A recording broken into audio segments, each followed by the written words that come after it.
আবার কি বলো আবার কি বলো রিতেশ?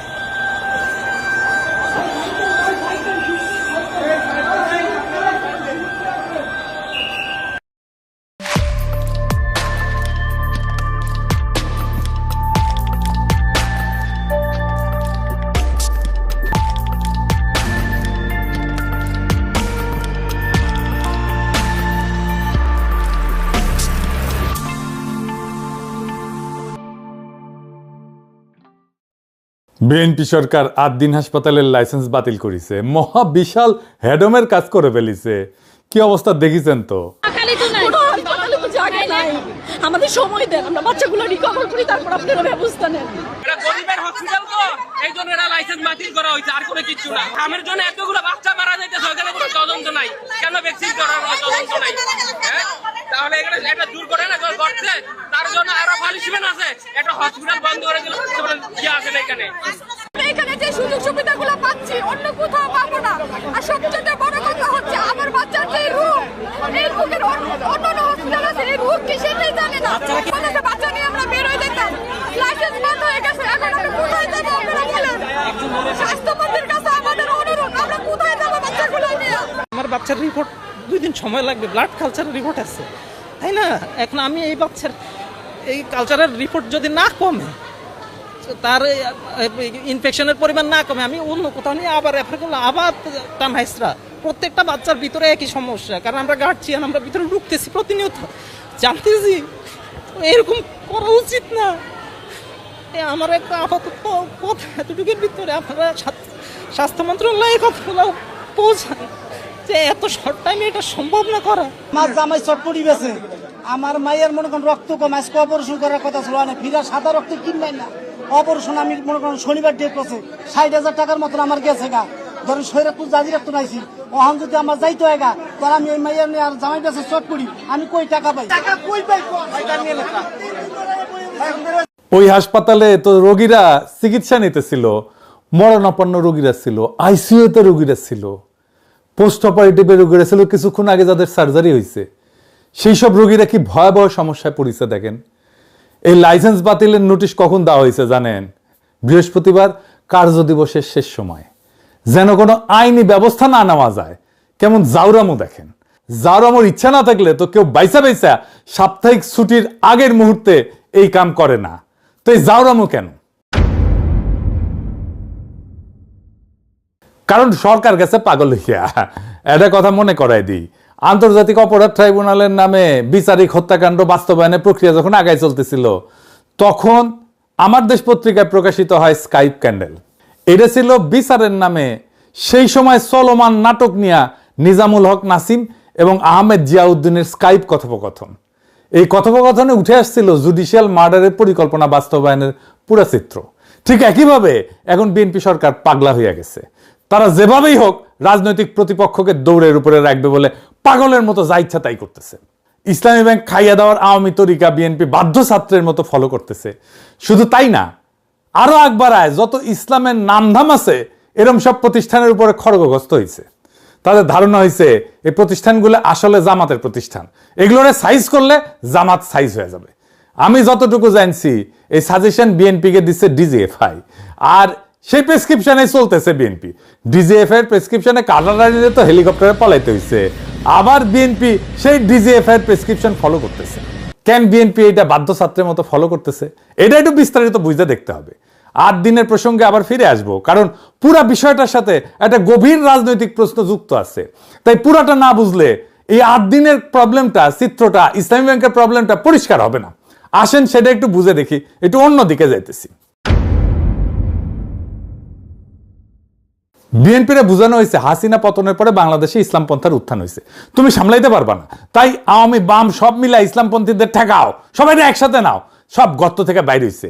আওয়ামী লীগ নানা জায়গায় মিছিল করতেছে, ইন্ডিয়ান হাই কমিশনার বেনাপোল দিয়ে বুক ফুলায় ঢাকা এক ঢুকায় কয় আমাদের অভিন্ন স্বপ্ন, আমরা একসাথে চলবো, আমরা একসাথে একটা কত বড় জাতি গোষ্ঠী হইতে পারি। কি কইছে তার মানে হইতেছে আমরা একটা দেশ হইয়া যাই। আমি একটাই কথা বলতে পারি, আমাদের যা পপুলেশন আছে 140 কোটি, আর ওতে আমি 20 কোটি অ্যাড করে দিই, তাহলে 160। আমি যা এখানটা করতে চাই ওইটা 140 নাই, 60 অ্যাডেড, এখান থেকে 20 অ্যাড করে দিচ্ছি, তাহলে যা হবে একসঙ্গে হবে, বুঝেছো? আলাদাভাবে আমি ভাবছি না, আমার মনে ওইটা ঢুকছেই না। দেখুন তো, হেঁটে চলে এলাম, মনে হচ্ছে না যে আমি বাংলাদেশে এসেছি। ওইটা দেখতে হলো, তাকে বললো হ্যাঁ আপনি বাংলাদেশের বর্ডারে, এমনি মনেই হচ্ছে না।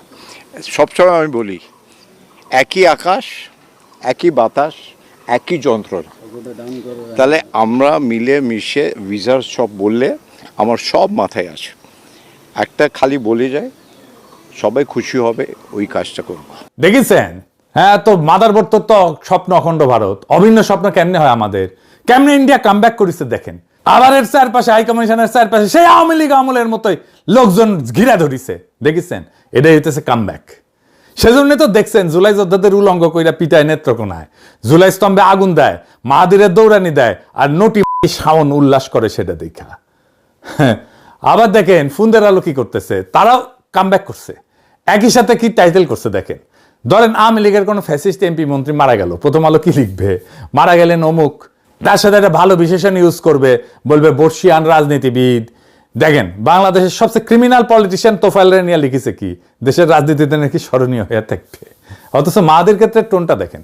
পারলে একটা গালিও অ্যাড করে দিত ওই টাইটেলের সাথে, কই তো থানা পুরাই দিছি, হুমকি দেওয়া, সেই বৈষম্য বিরোধী ছাত্র নেতা এখন ধাওয়া খায় থানায় এসে লুকাইছে, এভাবে লিখতো পারলে। তো ধাওয়া দিছে কে? সে কেন থানায় আশ্রয় নিচ্ছে?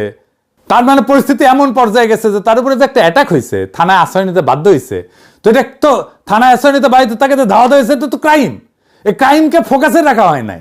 যদি ক্রাইমকে ফোকাসে না রাখবে তাহলে সংবাদপত্রে কাজ কি? থানা পুরাই দিছি বলে মায়েদের সেই বক্তব্য তো তখনই সেটেল হয়ে গেছে। এখন ওইটাকে একটা ব্যাক স্টোরি হিসেবে না মাদের উপরে হামলার চেষ্টাকে জাস্টিফাই করা হইতেছে। এটাই ফুন্দের আলো, এটাই দিল্লি স্টার, ভিকটিমকে মক করতেছে। এটা কোন ধরনের সাংবাদিকতার জাউরার জাউরা ভাই? এই আবার একটা জাউরা সিল মেরে দেন ফন্দের আলোরে আর মতিউর রহমানকে। এটা তো আসলে লীগের অ্যাক্টিভিজম। লীগ যা বলতো তাই প্রথম আলো বলে, লীগের যা কিছু রাগ ক্ষোভ প্রথম আলো সেগুলো সবগুলো পোষে। আওয়ামী লীগ মাঠে নামতেছে, ইন্ডিয়া কামব্যাক করতেছে, ফুন্দের আলোর আওয়াজ বাড়তেছে, সব এক সুতায় বাধা। একবার পাবলিক জ্বালায় দিছে ফুন্দের আলো, তারপরে শিক্ষা হয় না, এদের শিক্ষা হয় না। ফুন্দের আলো দিল্লি স্টার শুধু ইন্ডিয়ান মিডিয়া না, তারা নিজেরাও ফ্যাসিস্ট। ফুন্দের আলো দিল্লি স্টার যতদিন বাংলাদেশে থাকবে ততদিন আওয়ামী লীগ ফিরে ফিরে আসবে। এইবার আসেন দেখি এই 8 দিনকে আসলে জামাতে প্রতিষ্ঠান, ইসলামী ব্যাংকে আসলে জামাতে প্রতিষ্ঠান। জামাতে ইসলামী সরাসরি মালিকানায় না থাকলেও জামাত প্রভাবিত প্রতিষ্ঠান তো বটেই, এটা তো কেউ অস্বীকার করে না। আর এটাই হইতেছে ওদের বিপদ। প্রথমত এই প্রতিষ্ঠানগুলো অন্য প্রতিষ্ঠানের চাইতে ভালো ফাংশন করে, সেবা দেয় মূলত নিম্নবিত্ত এবং দরিদ্রদের, মানসম্পন্ন সেবা দেয় কম পয়সায়। প্রতিষ্ঠানগুলোতে ইসলামপন্থীদের চাকরি বাকরি হয়। বাংলাদেশে তো অনেক প্রতিষ্ঠানে দাঁড়িয়ে থাকলে চাকরি হয় না, এটা তো সত্য কথা। আর সবচেয়ে বড় কথা, একটা অল্টারনেট গভর্নেন্সের চিত্র তারা উপস্থাপন করতে পারতেছে। আর্থিক প্রতিষ্ঠান আমরা চালাইলে এরকম হইতো, তারা দেখাইতে পারে। স্বাস্থ্য ব্যবস্থা আমরা চালাইলে এরকম হইতো, তারা দেখাইতে পারে। একটা প্রশ্ন করি, বিএনপির কি ব্যবসা নাই? আওয়ামী লীগের ব্যবসা নাই? আছে, হোটেল আছে। আব্দুল আল মিন্টুর ন্যাশনাল ব্যাংক আছে না? সালমান এফ রহমানের বেক্সিমকো সাম্রাজ্য আছে না? মিজানুর রহমান সিনার একমি আছে না?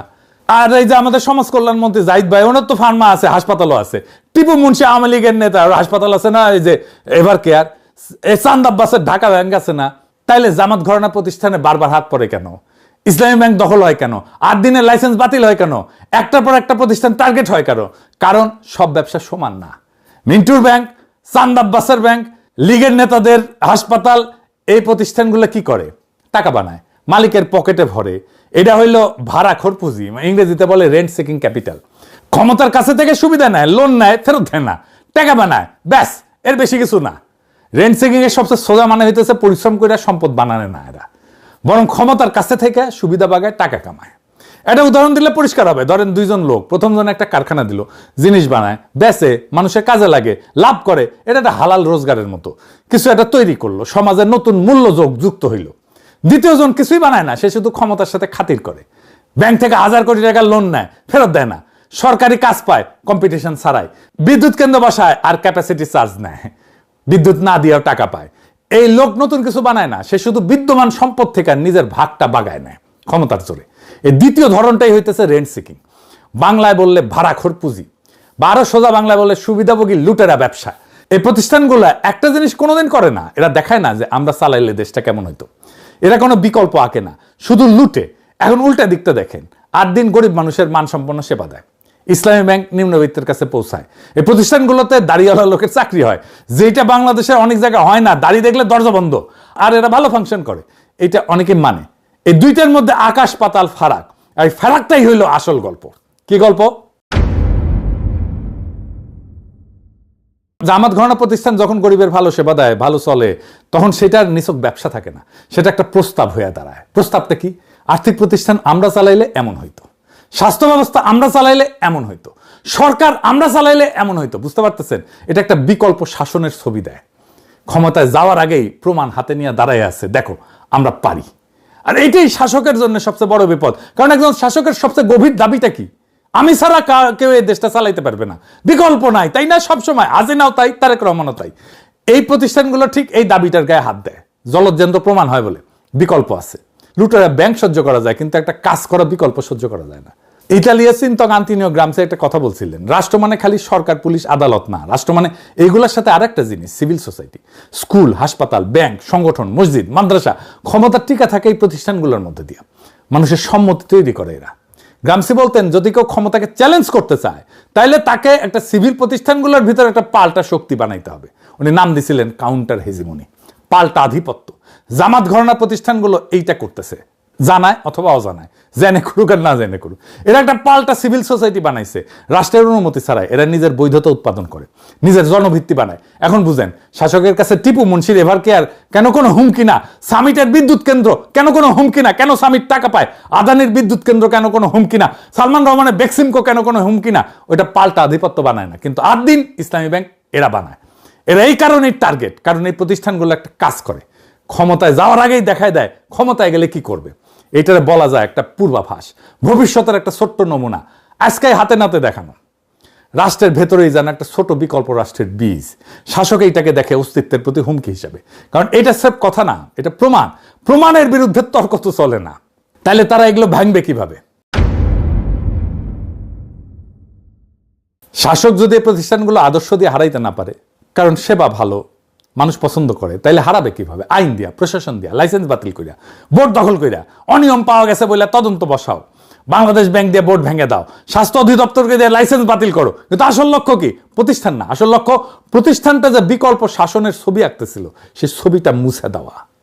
আসল কাজ ওই দেখায় দেওয়ার ক্ষমতাটা নিভায় দেওয়া, যাতে কেউ আর কোনোদিন বলতে না পারে ওদের হাতে দিলে তো ভালো হইতো, ভালো চলতো, দেশটা ভালো চলতো।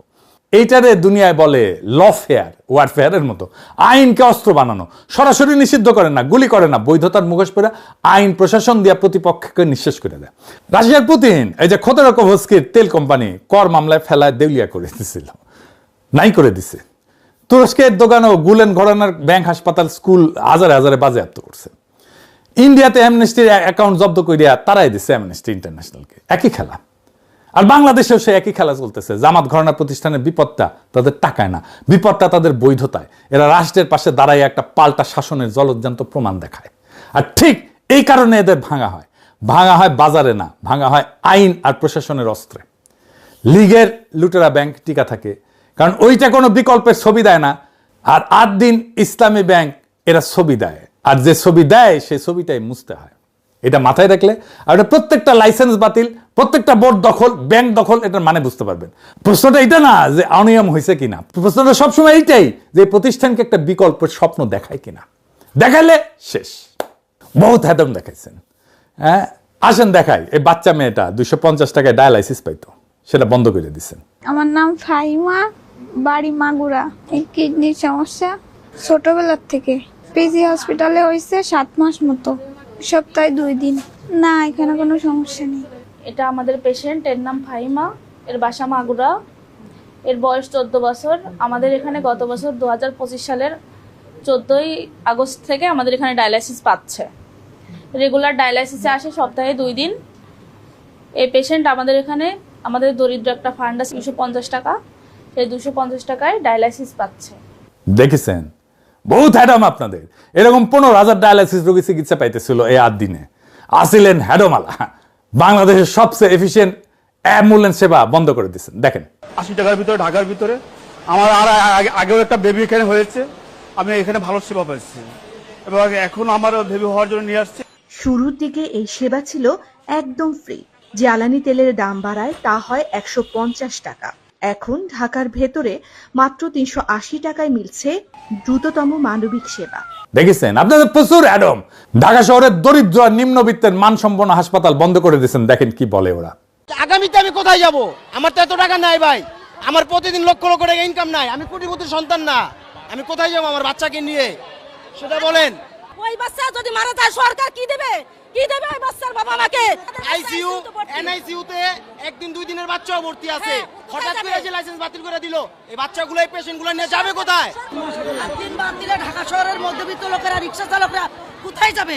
ঢাকা মেডিকেলে প্রতিদিন রোগী মরে কটাই চলে। দেখেছেন আরেকটা দেখেন কি বলে। অনেক ডাক্তার আছে ওরা পকেটে টাকা দিয়ে পর্যন্ত চিকিৎসা করে, আমার বাচ্চারা কবির স্যার ওনার পকেটে টাকা দিয়ে চিকিৎসা করতেছে। আমি ড্রাইভার বহন করতে পারতেছি না স্যার, নিজে টাকা দিয়ে আমার বাচ্চা বলে যাচ্ছে শহরে কোথায় যাব? দেখেছেন? হ্যাঁ আপনারা জিতছেন, এখন আপনারা জিতছেন, যান আপনারা ফার্স্ট হয়েছেন। বহুত হ্যাডম আপনাদের। ক্ষমতায় থাকলে নিজেদেরকে অনেক হ্যাডোমালাই মনে হয়। হাসিনাও মনে করতো, সোহরাওয়ার্দীর বডিগার্ড নিজেও মনে করতো এই হাসপাতাল অন্যায়ভাবে বন্ধ করাটা বিএনপির অন্ধকার ইতিহাসের সাথে যুক্ত হয়ে থাকবে। এই কাম কইরা কত মজলুমের অভিশাপ বদদোয়া কামাইছেন তার ইয়ত্তা নাই। হ্যাডমের হিসাব বাদ দেন, শুধু একটা মুখ মনে রাখেন, ওই বাচ্চা মেয়েটার মুখ। তাই 2 বার যার শরীরের রক্ত মেশিনে শোধন হইতো 250 টাকায় মাত্র। আজকে যার সামনে শুধুই অন্ধকার, তার মা কাকে বলবে যে আমার মেয়েটারে বাঁচান? কোন অফিসের দরজায় গিয়ে বলবে? পোস্ট অপারেটিভ ওয়ার্ডে যে রোগীটা সবে অপারেশনের পর চোখ খুলছিল, তার এখন কোথায় নেওয়া হবে? আইসিইউ যে মানুষটা একটা শ্বাসের জন্য লড়তেছিল, তারপরে সেই শ্বাসটার দাম কে দেবে? এরা কেউ জামাত করে না, এরা কেউ বিএনপিও করে না, এরা শুধু গরিব। এদের একমাত্র অপরাধ এরা গরিব হইয়া বাঁচতে চাইছিল। আর আপনারা বৃহস্পতিবার বিকালে ছুটির ঘন্টা বাজার আগেই একটা কাগজে সই কইরা তাদের সেই বাঁচার অধিকারটা কাইরা নিলেন। আপনারা ভাবতেছেন প্রতিষ্ঠান বন্ধ করছেন, জামাত সাইজ করছেন, বিকল্পের ছবি মুছছেন। না, আপনারা একটা মেশিন বন্ধ করেন নাই, আপনারা একটা মানুষের নিঃশ্বাস বন্ধ করছেন, আপনারা একটা ভবনে তালা দেন নাই, আপনারা হাজারটা পরিবারের শেষ ভরসার দরজায় তালা দিয়ে দিয়েছেন। ইতিহাস সব মনে রাখে। হাসিনা ভুলে গেছিল যে রক্তের হিসাব একদিন দিতে হয়। আপনারা ভুলে যেতেছেন, কিন্তু যেই মা আজকের রাতে তার সন্তানের জন্য কাঁদতেছে, যে রোগী আজকের রাতে বিনা চিকিৎসায় ছটফট করতেছে, তাদের চোখের পানি আসমানে গিয়া পৌঁছাইবে। আর মজলুমের সেই চোখের পানির সামনে দুনিয়ার কোনো হ্যাডম, দুনিয়ার কোনো ক্ষমতা, কোনো ডিজিএফ এর প্রেসক্রিপশন টিকে না। আপনারা ভাবছেন আপনারা জিতছেন, আসলে আপনারা শুধু একটা জিনিস কামাইছেন, অভিশাপ, মানুষের অভিশাপ, মজলুমের অভিশাপ। মজলুমের অভিশাপ কামানো মানুষ কোনোদিন জিতে না। আপনারা একটা দুর্বল সরকার, দুর্বল সরকার ছায়া দেখে ভয় পান। সরকারকে বাঁচায় মানুষের ভালোবাসা, মানুষের সমর্থন, সেটাও হারাইতেছেন। নিজে চেষ্টা করে হারাইতেছেন, নিজের হাতে হারাইতেছেন। আপনাদের পতন যে কি ভয়ঙ্কর হবে আপনারা কল্পনাও করতে পারতেছেন না। সেই দিন আপনারা বুঝবেন আপনারা কি জেতা জিতছিলেন। আজকে ইনকিলাব জিন্দাবাদ।